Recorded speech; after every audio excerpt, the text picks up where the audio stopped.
Bernard Grek warrab li l-aktar rappreżentant ta' esperjenza li kellu fil-Kummissjoni Elettorali, Mario Kallus, riżultat ta' dak li skont sorsi kienu nuqqas taqbil ma' deċiżjonijiet li daħa fl-aħħar żmien, anka jekk ġustifikati. Dan tħabbar fl-aħħar ħarġa tal-kulħadd fejn il-Gazzetta tenniet l-imkejjen qrib il-Kummissjoni Elettorali u anka d-Dar Ċentrali esprimew ħasra li ntilfet esperjenza li tmur lura 32 sena.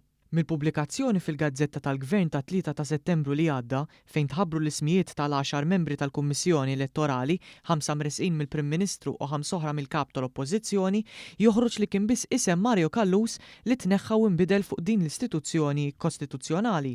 In-nominati bdew iservu mit-30 ta' Awwissu li għadda għat 3 snin li ġejjin taħt it-tmexxija tal-Kummissarju Elettorali Prinċipali Joe Camilleri.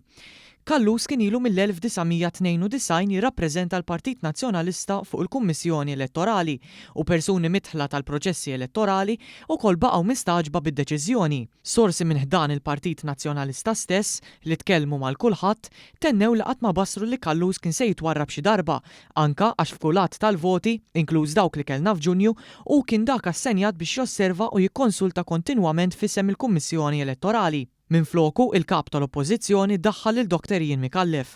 Is-sorsi fil-PN stess li tkellmu mal-kulħadd qablu l-każ ta' Kallus ma' deċiżjoni oħra żbaljata meħuda minn Grek din is-sena stess, b'referenza għal każ ta' James Kauki. Bla ebda ġustifikazzjoni dan iċċaħħad milli jerġa' jikkontesta l-elezzjoni għal Kunsill ta' Bormla, anka jekk kien l-aktar kandidat ta' esperjenza u suċċess li l-PN kellu fuq il-lokal, bir-riżultat li għall-ewwel darba spiċċa lanqas tella kunsillier wieħed minn 5.